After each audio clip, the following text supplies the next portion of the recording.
Last year, I started playing the Yakuza games, and I've been enjoying them. Kiryu is an immediately compelling protagonist, and Kamurocho as a setting is a dense and lively place that I've already internalized to a large extent after only 2 games.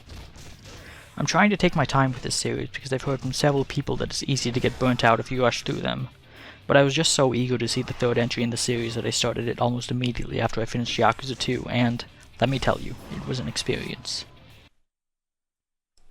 You see, after Yakuza 2, the 3rd game was largely similar to the other 2 mechanically and structurally, but it was set back in Japan's early Edo period with characters and events that evoke those from the main series. I'm talking, of course, about Ryuga Gotoku Kenzan.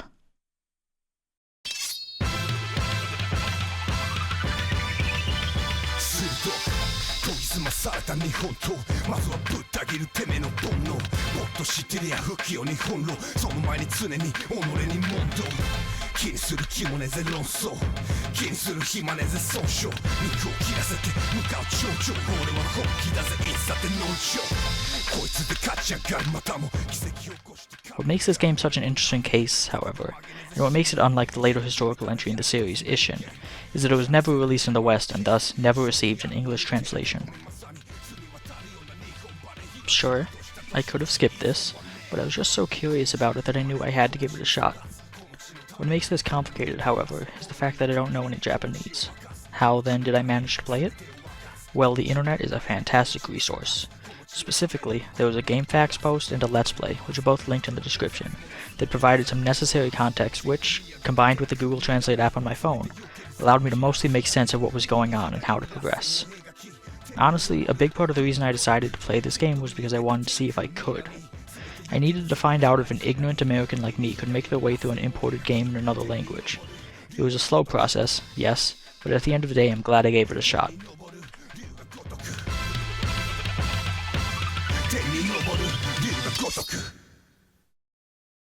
While the GameFAQs page and Let's Play were both great for giving me some historical context and for some help following the plot, the power of modern Google Translate really can't be overstated. Machine translation has come a long way, and while, yes, it's far from perfect, it was frequently fast enough to give me the basics of what was being said at any given time, via real-time translation of the on-screen subtitles. No one's going to mistake these translations for a proper localization, but I was generally able to keep up with conversations while they were happening. There are inconsistencies and it makes a lot of mistakes, specifically around proper nouns and pronouns, but the fact it kind of does exactly what you want it to is miraculous to me. I would essentially hold my phone up to my face and stare at its screen during dialogue, and for the most part I was able to keep up with the pace of conversations with subtitles that made sense. I have no idea how accurate it was, and I'm sure there were nuances and elements that I missed because I was relying on spotty machine translation. Of course it was awkward to play this game with my phone in my hand for so much of it, but hey, it worked. Modern technology means that it's entirely possible to play a game in another language than your own, provided you're willing to put up with a myriad of issues. I suppose I should talk about the game itself at some point, right? While I admit a large part of my interest in this game was in the nitty-gritty, can I reasonably do this, the game itself is strong, which probably shouldn't have come as a surprise to me. This was, as I mentioned, effectively the 3rd Yakuza, or Like a Dragon, game, and as such it feels like both a continuation and an evolution of what those earlier games set out to do.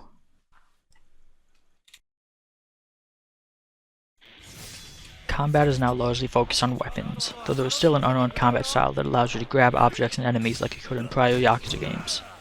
The weapons each have their own animations and combos, with blocking being much more necessary than it was in prior games. There are still heat actions to pull off and random street fights to encounter, however, so it should be familiar to you if you played the other games. All in all, I found the new combat pretty enjoyable.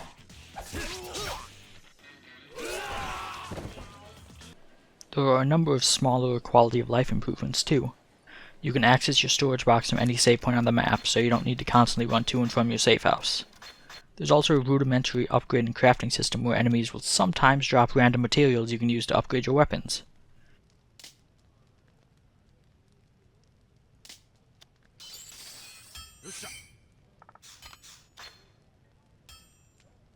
Also worth mentioning is the new mechanic where Kiryu can learn heat actions by witnessing animals or events in the world, and as I think this mechanic returns in future entries, I thought it was worth a mention here.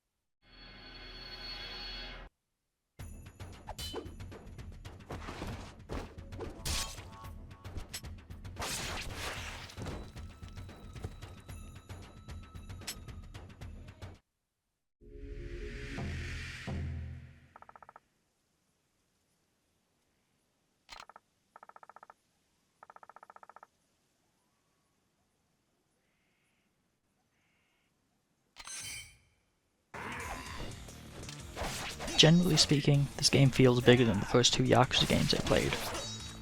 There are more unique environments and some of the combat arenas are considerably larger than any from those games. Additionally, there are still countless minigames to play, and what I touched only really scratched the surface.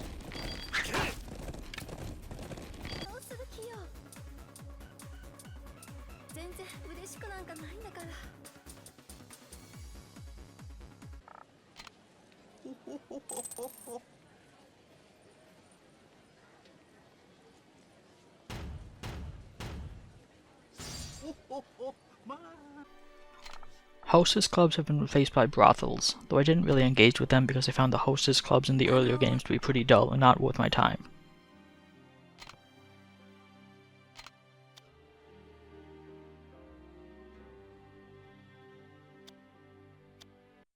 I also didn't play much shogi or mahjong because while I think I understand the very basics of those games, I've got no idea how to play them well, and they were pretty easy to ignore. There were also a great deal of side stories, though I'll admit I wasn't as thorough with these as I would have liked. The language barrier makes certain things more difficult, and tracking down objectives without a flashing "Go here" icon on a map can be difficult when you don't even know the basics of the language. Still, I did quite a few and had a good time. These range from short, breezy things like "deal with this dog that's sitting on my stuff," to longer and more elaborate sequences.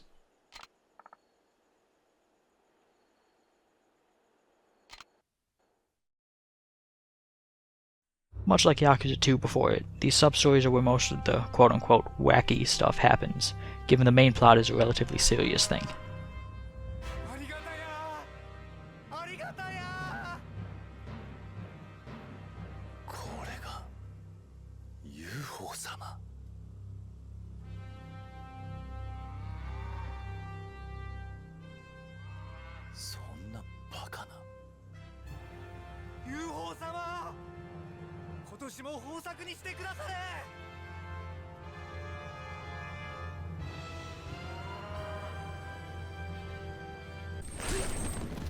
That main plot is an enjoyable tale of a swordsman in hiding trying to plot his revenge, and the cameos from actors from the series are a nice touch.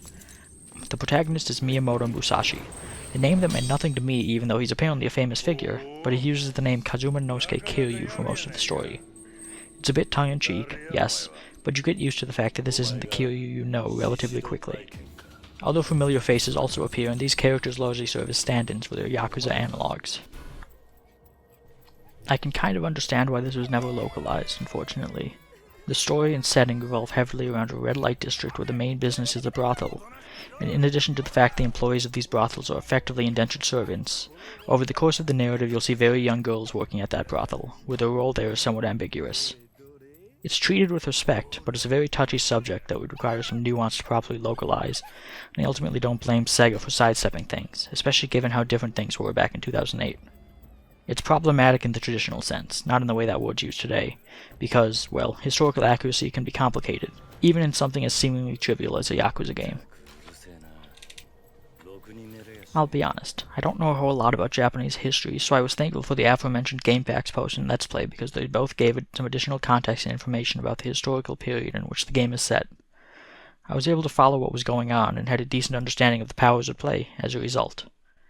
The Let's Play by Egomaniac in particular feels like a great resource, and I'd recommend seeking out those videos because the ones I saw had on-screen translations and relevant commentary, and seemed like they'd be a good way to enjoy this game if you don't want to import your own Japanese copy to jump through the hoops I did.